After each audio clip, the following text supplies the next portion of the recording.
मिठू जी, मुझसे वादा करो, अगर मुझे कुछ हो गया तो मेरे बेटे को मेरी कमी महसूस नहीं होने दोगे। हरियाली, आप क्यों हर समय ऐसी बातें करती रहती हो? आपको कुछ नहीं होगा। मैं तेज नहीं उड़ सकती, मैं भाग नहीं सकती, मैं किसी भी वक्त किसी चील की पकड़ में आ सकती हूँ, इसलिए मुझे हर वक्त अपने बेटे की चिंता होती है। मिठू तोते का छोटा सा बेटा था जो अभी उड़ भी नहीं सकता था।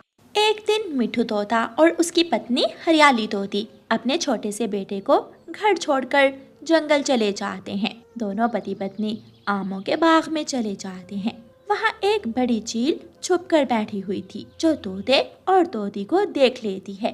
तोता और तोती, मैं तो आज तोती को खाऊंगी क्योंकि तोती को पकड़ना मेरे लिए आसान होगा। हरियाली, आप यहाँ बैठो और मैं दूसरे पेड़ से पका हुआ आम ढूंढ कर लाता हूँ। मिठू तोता दूसरे पेड़ से आम लेने जाता है। पीछे से बड़ी चील हरियाली पर हमला कर देती है। हरियाली तोती उड़ती है। वो अभी थोड़ी दूर ही जाती है कि चील उसे पकड़ लेती है। मिठू जी, मुझे बचाओ, मुझे बचाओ। मिठू तोता पलटकर आता है, लेकिन तब तक बड़ी चील हरियाली तोती को उठाकर ऊंचे आसमान में गायब हो जाती है। हरियाली, ये क्या हुआ? वही हुआ जिसका हमें डर था। अगर मुझे पहले मालूम होता तो कभी मैं तुम्हें अपने साथ ना लेकर आता। रोता हुआ मिठू तोता शाम को अपने घर लौट जाता है। पापा, मम्मा कहाँ है? मेरे बेटे, अब आपकी मम्मा कभी लौट कर नहीं आएंगी। आपकी मम्मा को चील ने खा लिया है। छोटा बच्चा रोने लग जाता है। वो अपने पापा के गले लग जाता है। मिठू तोता अपने बेटे छोटे मिठू को उठाता है और उसे लेकर रानो चिड़िया के घर के पास जाकर बैठ जाता है। रानो चिड़िया जब दाना लेकर अपने घर आती है तो मिठू तोता अपने बेटे को साथ लेकर रानो चिड़िया के पास जाता है। रानो चिड़िया, मैं बहुत मजबूर हूँ। मेरी पत्नी को कल एक चील ने खा लिया है। मेरा छोटा सा बेटा बिना माँ के मर जाएगा। तुम मेरे बेटे को अपने पास रख लो। लेकिन तोते भैया, मेरे दो छोटे छोटे बच्चे हैं। मैं अपने बच्चों के साथ साथ छोटे मिठू का ख्याल कैसे रखूंगी? चिड़िया, मैं हर रोज दाना और फल दे जाया करूँगा और जब मेरा बेटा उड़ने लायक हो जाएगा तो मैं अपने बेटे को ले जाऊंगा। चिड़िया मान जाती है और फिर तोता अपने बेटे को रानो चिड़िया के पास छोड़कर चला जाता है। मम्मा, ये कौन है? ये तो किसी तोते का बच्चा है। हाँ गुड़िया बेटी, इसकी मम्मा मर गई है और इसका पापा कुछ दिनों के लिए इसे हमारे पास छोड़ गया है। गुड़िया बड़ी थी लेकिन कुकू छोटा था। उसे छोटे तोते का अपने घर आना ज्यादा अच्छा नहीं लगा था। माँ, इसे बाहर निकाले, मैं इसे अपने घर में नहीं रहने दूंगा। कुकू बेटा, ये भी आपकी तरह छोटा है और मिठू अकेला इसका ख्याल नहीं रख सकता। बस कुछ ही दिनों की तो बात है। मैं किसी को तंग नहीं करूंगा। मैं तो अपने पापा को भी तंग नहीं करता था, फिर न जाने क्यों पापा मुझे यहाँ छोड़ के हैं। मिठू तोता जंगल जंगल घूमता और जो दाना या फल मिलता वो लेकर सीधा रानो चिड़िया के घर आ जाता। रानो चिड़िया, ये कुछ फल मैं ढूंढ कर लाया हूँ। ये फल आप मेरे छोटे मिठू को भी दे और अपने बच्चों को भी दे देना। तोते भैया, मेरे बच्चों ने तो अभी अभी दाना खाया है। मैं ये फल छोटे मिठू को खिला दूंगी। दिन गुजरते गए और फिर एक दिन रानो चिड़िया छोटे मिठू और अपने बच्चों को साथ लेकर घर से निकलती है। छोटा मिठू रानो चिड़िया के कंधों पर बैठा हुआ था। छोटे मिठू बेटा, यहाँ बैठ जाओ और अब मैं आपको उड़ना सिखाऊंगी। लेकिन मुझे उड़ने से डर लगता है। मिठू भाई, कुछ नहीं होगा। जैसे मैं उड़ूंगी आप भी मेरे पीछे पीछे ऐसे ही उड़ने की कोशिश करना। गुड़िया छोटे मिठू की मदद करती है और थोड़ी ही देर बाद छोटा मिठू उड़ना सीख लेता है। बच्चों, आप यहाँ बैठो और मैं नदी से पानी पीकर वापस आती हूँ। मम्मा, मुझे भी पानी पीना है, मैं भी साथ जाऊंगी आपके। मम्मा चिड़िया गुड़िया को साथ लेकर नदी से पानी पीने चली जाती है। तुम गंदे हो, तुम हमारे घर में क्यों आए हो? अपने पापा के साथ चले जाओ, मुझे तुम अच्छे नहीं लगते हो। दोस्त, मेरे भाई, मैं अभी छोटा हूँ, मैंने उड़ना सीख लिया है। अब कुछ ही दिनों बाद मेरे पापा मुझे ले जाएंगे। कुकू छोटे मिठू के पास से उड़कर थोड़ी दूर जाकर बैठ जाता है और उसे घूरने लगता है। वही बड़ी चील जिसने छोटे मिट्ठू की मम्मा को खाया था वहाँ आ जाती है और कुकू को पकड़ने की कोशिश करती है। छोटा मिट्ठू तेजी से उड़ता है और बड़ी चील की आंखों पर जाकर अपनी तेज चोंच मारता है। चील की आंखों से खून बहने लगता है और बड़ी चील पेड़ से नीचे गिर जाती है। कुकू जल्दी चलो यहाँ से, जल्दी भागो। छोटा मिट्ठू कुकू को वहाँ से दूर ले जाता है। शुक्रिया मेरे दोस्त, मेरे भाई, आपने मेरी जान बचाई। अगर आप ना होते तो वो चील अब तक मुझे खा गई होती। एक भाई अपने भाई की खातिर कुछ भी कर सकता है, लेकिन अब मुझे जाना होगा। मुझे अपने पापा के पास जाना होगा क्योंकि मैंने उड़ना सीख लिया है। ये सुनकर कुकू रोने लग जाता है। मेरे भाई प्लीज आप मुझे छोड़कर मत जाना। उनकी मम्मा भी आ जाती है। कुकू अपनी मम्मा को सारी बात बताता है। मम्मा, कैसा हो सकता है कि छोटा मिट्ठू हमेशा हमारे साथ ही रहे? कुकू बेटा, अब आपको मालूम हुआ कि छोटा मिट्ठू आपसे कितना प्यार करता है। आपके भाई ने आपकी खातिर अपनी जान को खतरे में डाला। मम्मा सॉरी, मैं अपने भाई से लड़ाई करता था। कोई बात नहीं कुकू, सगे बहन भाई भी तो आपस में लड़ते ही हैं। फिर वो खुशी खुशी वापस लौट जाते हैं। प्यारे दोस्तों, इस कहानी को लाइक, अपने दोस्तों के साथ शेयर और चैनल को सब्सक्राइब करना बिल्कुल मत भूलना। आपका धन्यवाद। रानो चिड़िया की 7 बेटियां थी। रानो चिड़िया का पति मर जाता है और उसकी जालिम सास उसे घर से निकाल देती है। रानो चिड़िया अपनी 7 बेटियों को साथ लेकर घने जंगल में एक पेड़ के नीचे बैठी हुई थी। मम्मा मम्मा, भूख लगी है। गुड़िया बेटी, आप अपनी छोटी बहनों का ख्याल रखो। मैं अभी आप सबके लिए दाना लेकर आती हूँ। रानो चिड़िया अपनी बेटियों से बहुत प्यार करती थी। वो अपनी बेटियों के लिए दाना लेने चली जाती है। रानो चिड़िया को बहुत मुश्किल से 2 दाने मिलते हैं और वो 2 दाने लेकर वापस उड़ती है। मम्मा, ये दाना मेरी छोटी बहन को दे दे, वो छोटी है, मेरा पेट तो भरा हुआ है। नहीं नहीं मम्मा, मुझे तो भूख नहीं है, आप ये दाना मुझसे छोटी बहन को दे दें। रानो चिड़िया अपनी बेटियों का आपस में प्यार देखकर बहुत खुश होती है। शाबाश मेरी बेटियों, हमेशा ऐसे ही आपस में प्यार से रहना।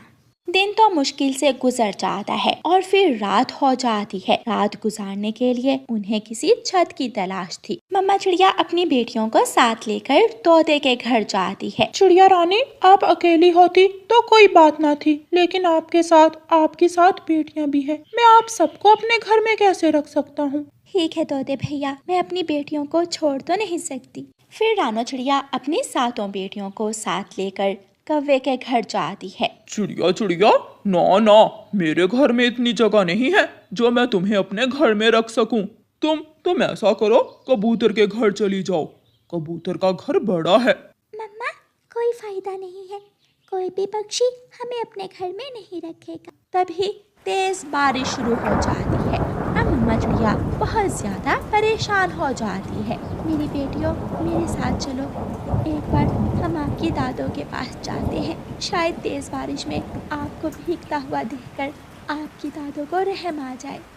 फिर रानो चिड़िया अपनी बेटियों को लेकर वापस जाती है। सासू माँ, कृपया करें, एक बार दरवाज़ा खोल दें, हम सब घर के एक कोने में बैठकर रात गुजार लेंगे।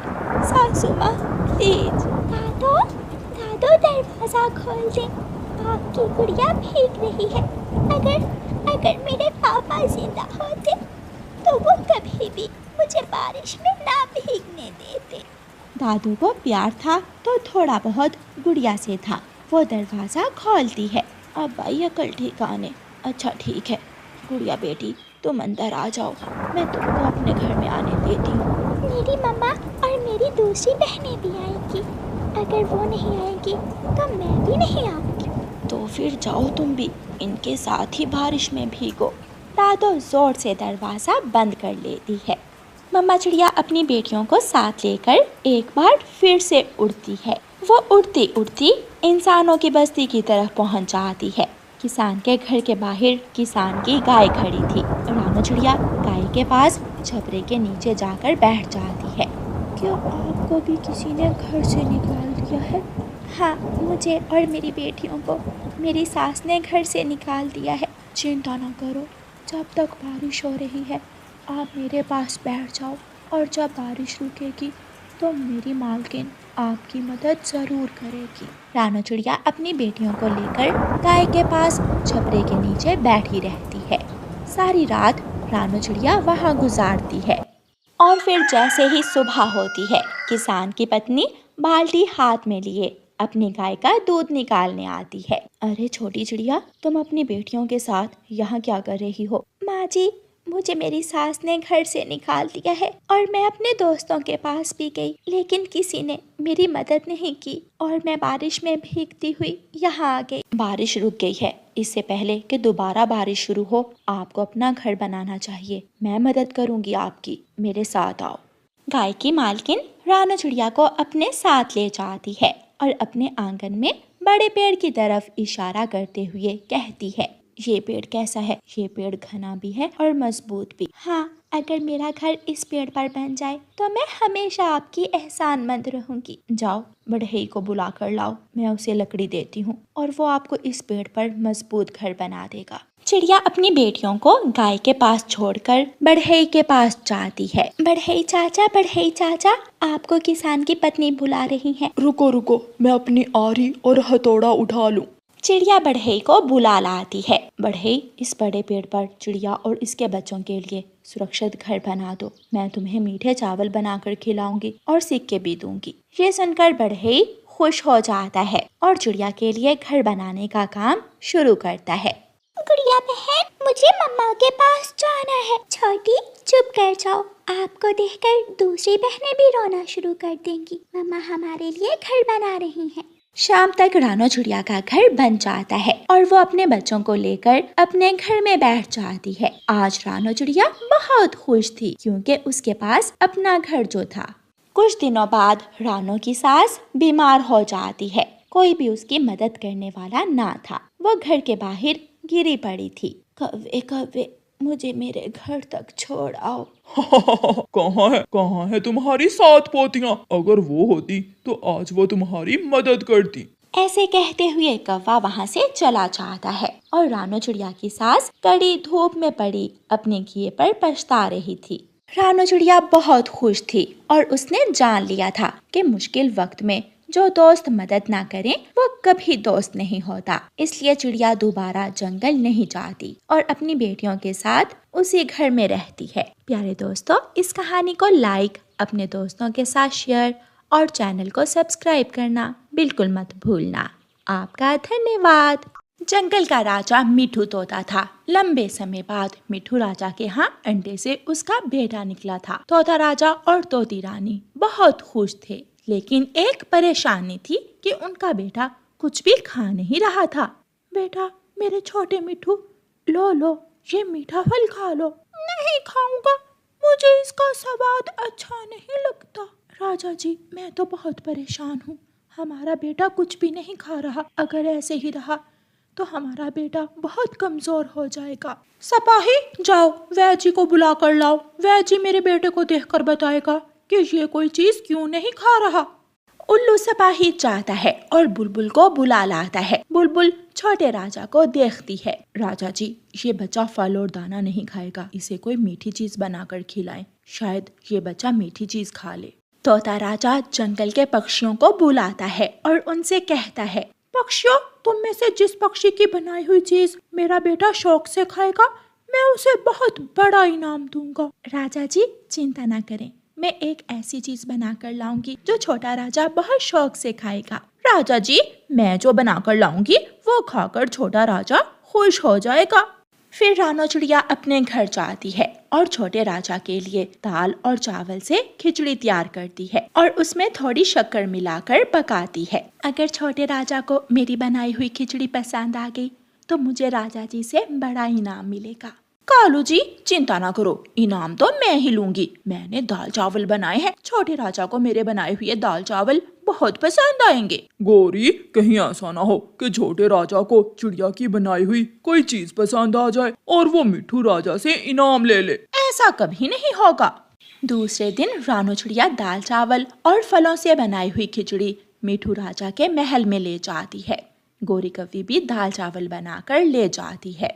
छोटा मिठू दाल चावल खाता है। नहीं खाऊंगा, मैं ये दाल चावल नहीं खाऊंगा। अब रानू चिड़िया की बनाई हुई खिचड़ी मेरे बेटे के सामने रखो। चिड़िया अपनी फलों से बनाई हुई खिचड़ी छोटे राजा के सामने रखती है। छोटा राजा फलों की खिचड़ी खाता है जो उसे बहुत पसंद आती है। मैं ये खाऊंगा पिताजी, मुझे ये खिचड़ी बहुत पसंद आई है। ये देखकर गौरी कव्वी तो जल जाती है और वहाँ से भाग जाती है। रानू चिड़िया, आप मेरे बेटे के लिए हर रोज फलों से खिचड़ी बना कर ले आना और तुम्हें इसके बदले जो मांगोगी मिलेगा। रानू चिड़िया बहुत खुश होती है। रानू चिड़िया को तोते राजा से बड़ा इनाम मिलता है। रानू चिड़िया दूसरे ही दिन अपने घर को रंग करवाती है और नया बना लेती है। कालू जी, कुछ करो, मुझसे ये सब नहीं देखा जाता। अगर ऐसे ही रानू चिड़िया मिठू राजा के करीब होती गई तो मुझसे आगे निकल जाएगी। आज उसने घर को रंग करवाया है, कल नया घर भी ले लेगी। उस चिड़िया का कुछ करना ही होगा। दूसरे दिन रानू चिड़िया छोटे राजा को फलों की खिचड़ी खिलाने अपने घर ले जाती है। ये फलों की खिचड़ी बहुत स्वादिष्ट है। बेटा जल्दी से खिचड़ी खा लो और फिर मैं आपको महल में छोड़ आती हूँ। रानू चिड़िया छोटे राजा को लेकर अपने घर से निकलती है। रास्ते में कौवे बैठे हुए थे। कालू जी, अगर किसी तरह इस छोटे राजा को ठिकाने लगा दें तो चिड़िया फंस जाएगी। तुम किसी तरह चिड़िया को छोटे मिठू से अलग करो, बाकी का काम मैं कर लूँगा। गौरी कव्वी चिड़िया को आवाज देती है। चिड़िया चिड़िया, ये लकड़ियों की गठरी तो मेरे सर पर रखवा दो।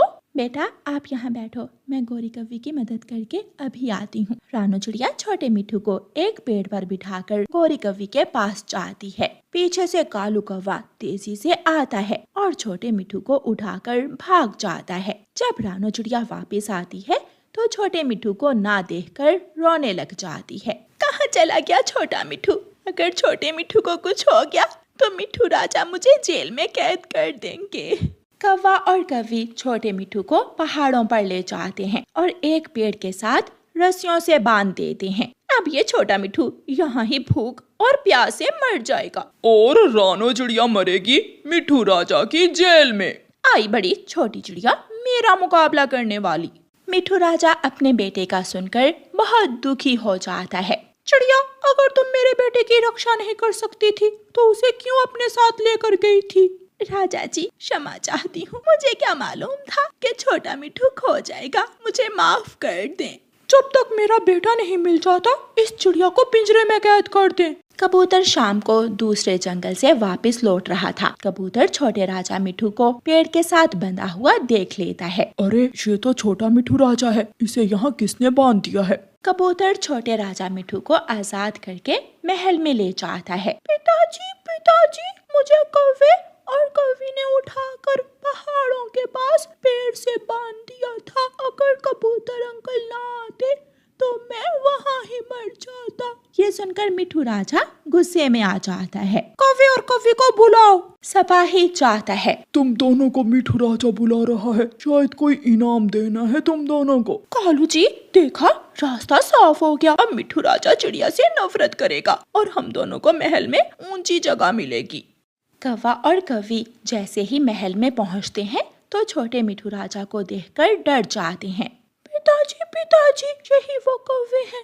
फिर मिठू राजा कौवों को पकड़कर पिंजरों में कैद करवा देता है और रानू चिड़िया को आजाद कर देता है। कौवे पिंजरे में रो रहे थे और रानू चिड़िया की इज्जत मिठू राजा की नजर में और भी बढ़ जाती है। प्यारे दोस्तों, इस कहानी को लाइक, अपने दोस्तों के साथ शेयर और चैनल को सब्सक्राइब करना बिल्कुल मत भूलना। आपका धन्यवाद।